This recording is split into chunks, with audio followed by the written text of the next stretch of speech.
오늘 우리에게 주신 하나님의 말씀 잠언 25장 16절로 20절 말씀입니다. 생명의 샘가 9월 23일 금요일 말씀 좋은 이웃이 되라 함께 읽겠습니다.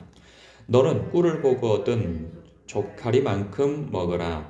과식함으로 토할까 두려우니라. 너는 이웃집에 자주 다니지 말라. 그가 너를 싫어하며 미워할까 두려우니라. 자기의 이웃을 쳐서 거짓 증거하는 사람은 방망이요 칼이요 뾰족한 화살이니라. 환난 날에 진실하지 못한 자를 의뢰하는 것은 부러진 이와 위골된 발 같으니라. 마음이 상한 자에게 노래하는 것은 추운 날에 옷을 벗음 같고 소다 위에 식초를 부음 같으니라. 아멘. 건강한 신앙은 하나님 사랑과 이웃 사랑이 균형을 갖춰 나가는 것이죠. 어느 한 것이라도 부족함이 있어서는 안 될 것입니다. 하나님을 사랑하는데 이웃을 사랑하지 않는 것도 문제이고, 이웃은 사랑하는데 하나님을 사랑하지 않는 것 또한 문제입니다. 하나님을 우리가 사랑한다 하는 것은 우리 주님께서도 말씀하신 바 내 이웃을 내 몸과 같이 사랑하는 것을 통하여서 하나님을 얼마나 사랑하는지 그것을 확인하시겠다 하는 말씀을 하십니다. 오늘 주제가 좋은 이웃이 되라 하는 말씀이죠. 시작부터 보면 너는 꿀을 보거든 조카리만큼 먹으라. 과식함으로 토할까 두려우니라. 이 말씀은 17절과 연결되어져 있습니다. 그래서 17절을 말씀하기 위해서 16절을 예를 들어 설명하는 것이죠. 떼어놓고 16절만 말씀을 묵상하는 것도 괜찮아 보이긴 합니다. 꿀은 우리의 몸에 이로운 식물이죠. 미네랄도 많고 각종 영양분이 있습니다. 자연에서 얻는 천연 건강보조식품이 될 거예요. 그런데 이것도 너무 많이 먹으면 과유불급이라고 부족한 것만 못하다 하는 그런 상황이 벌어지죠. 탈이 날 수 있다는 말씀을 하고 있어요. 그래서 몸에 좋은 것도 너무 과하게 먹는 것이 좋지 않는 것처럼 17절에 보면 너는 이웃집에 자주 다니지 말라. 그가 너를 싫어하며 미워할까 두려우니라. 이웃집과 잘 관계를 맺고 소통하고 하는 거 너무 좋은 일이죠. 그런데 그것도 너무 과하면 문제가 생긴다는 거예요. 그 좋은 관계도요, 어느 정도 적정 거리를 유지하여야 그 관계가 오래가는 것이지, 관계가 좋다고 늘 찾아가고 또 찾아가면은 일어날 줄 모르고 오래 머물러 있으면 오히려 그것 때문에 불편하게 되어지는 때가 옵니다. 그래서 아니 오지 말라고 할 수도 없고 그런 마음이 들어요. 그러면 적당한 때에 일어나주면 좋은 일이고, 그리고 적당하게 이렇게 좀 거리를 두고 갈 때와 가지 않을 때, 요 때를 구분하여서 이렇게 하면 좋은데, 영업집에도 또 너무 자주 가는 것도 문제이고, 가깝다고 또 거기에 너무 눈치 없이 오래 머무르는 것도 문제인 것이죠. 그래서 과유불급, 과한 것은 모자란만 못하다 하는 그런 말씀이 있습니다. 오히려 너를 싫어할까 무섭다. 근데 요즘에는 찾아가는 것도 찾아가는 거지만 전화도 그런 것 같아요. 전화도 너무 자주 하는 것도 문제이고, 그리고 또 전화 한 번 하면은 그냥 1시간이고 2시간이고 그냥 어떻게 끊을 어떤 상황을 주지 아니하고 계속 이야기를 하는 것도, 그것도 전화 받는 사람에게 큰 불편이 아닐 수 없는 것이죠. 그래서 사람이 이 분별할 수 있고 적당한 눈치가 있는 것이 관계를 건강하게 키워나가는데 있어서 유익하다 하는 사실입니다. 18절과 19절 또한 연결되어져 있는 말씀이죠. 자기의 이웃을 쳐서 거짓 증거하는 사람은 방망이요 칼이요 뾰족한 화살이니라. 환난 날에 진실하지 못한 자를 의뢰하는 것은 구부러진 이와 위골된 발 같으니라. 여기에서 이 자기의 이웃을 쳐서 거짓 증거를 한다는 것은 분명히 어떤 그 갈등이 있고 문제가 있어서 그 어떤 증언을 해줘야 할 사람인데, 이것은 19절처럼 환난 날일 수 있어요, 어떤 사람에게. 그런데 이 사람이 거짓 증거를 한다? 진실하지 못한 자를 의뢰한다? 하면 이것은 그 사람은 방망이요 칼이요 뾰족한 화살이고 부러진 이와 위골된 발 같은 상황이 되어지는 것이죠. 오히려 그 사람이 나를 위해서 증언해 줄 거라고 생각했는데 엉뚱한 소리를 한단 말이죠. 나는 저 사람을 믿어 의심치 않았고 저 사람과 나는 관계가 좋을 거라고 생각했는데 자기만의 착각이 될 수도 있다는 사실입니다.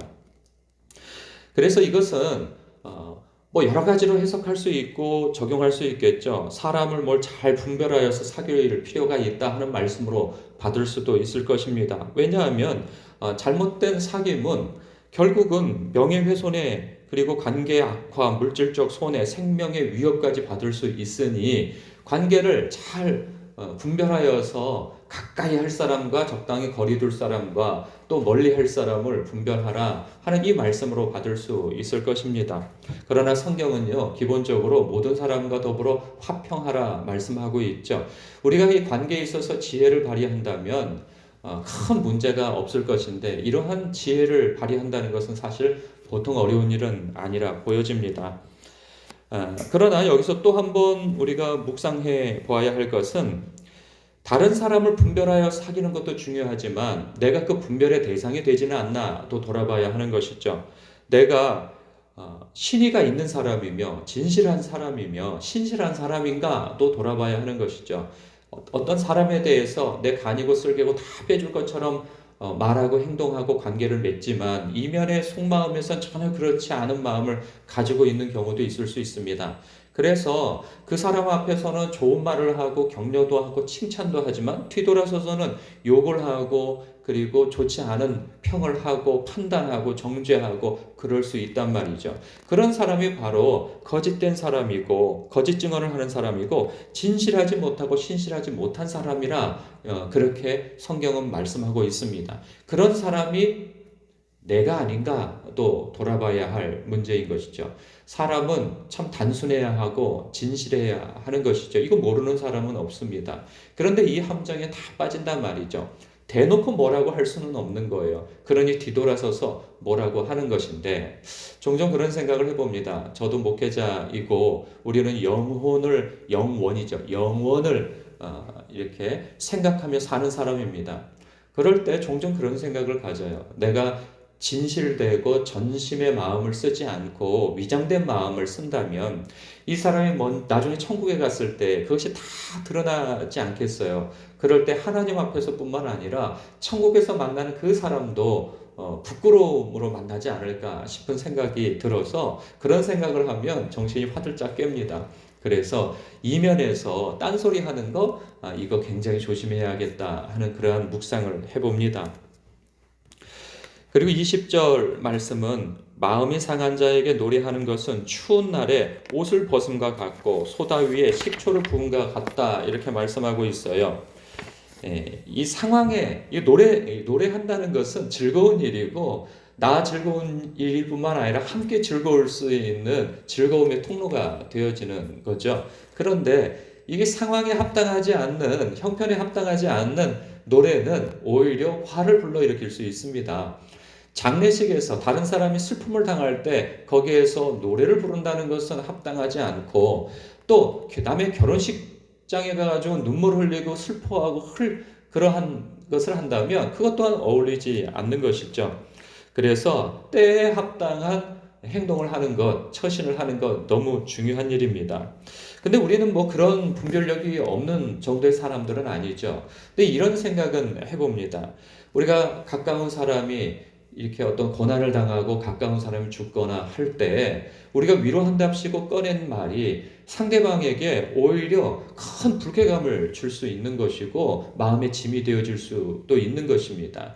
뭐 가족 중에 누가 돌아가셨는데 아유 천국에 가셨는데 얼마나 좋아요 이런 이야기를 한다거나 그리고 어떤 고난에 있는 처한 사람이면 혹시 죄가 없는지 돌아보십시오. 그러니까 나름 기도 많이 한다고 하는 사람이나 그리고 하나님 사랑한다고 하는 사람들에게 있어서 이 분별 없는 이야기들이 나올 때가 있어요.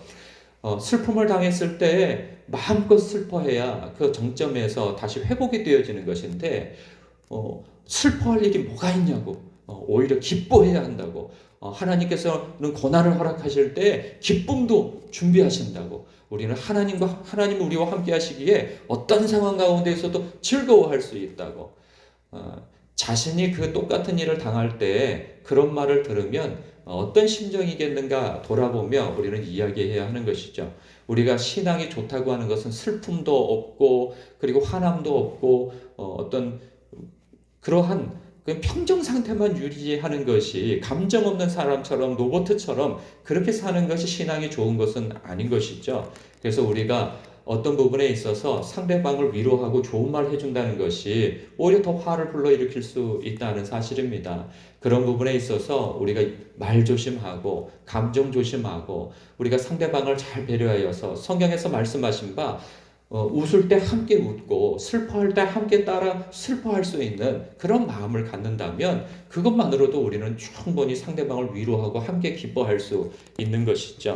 그래서 우리가 이웃을 사랑한다는 것이 무엇인가 내 중심으로 생각하지 아니하고 그 상대방을 중심으로 하여서 사랑하는 법을 배우는 것 이건 너무 중요한 것입니다. 그러니까 사랑도 내 중심으로 해서는 안 된다 하는 것이죠. 하나님의 뜻 가운데에서 사랑해야 할 것이고 이웃을 중심으로 상대를 중심으로 사랑하는 법을 배우는 것 이거 너무나도 중요한 것입니다. 오늘도 사실 이웃을 사랑하는 것에 모든 것을 우리에게 말씀하고 있는 것은 아니지만 이 세 가지만 우리가 주의한다 할 때에 관계에 있어서 크게 어긋남 없이 우리가 좋은 관계를 맺고 복음으로 인도할 수 있는 이웃을 그러한 관계가 되어질 것입니다. 오늘도 우리를 둘러싸고 있는 이웃들과 선한 관계, 그리스도의 향기를 낼 수 있는 그러한 관계, 또한 선한 관계로 인하여서 우리의 선함으로 하나님께 영광을 돌릴 수 있는 그러한 건강한 관계를 맺어가는 저와 여러분 되시길 주님의 이름으로 축복합니다. 기도하겠습니다.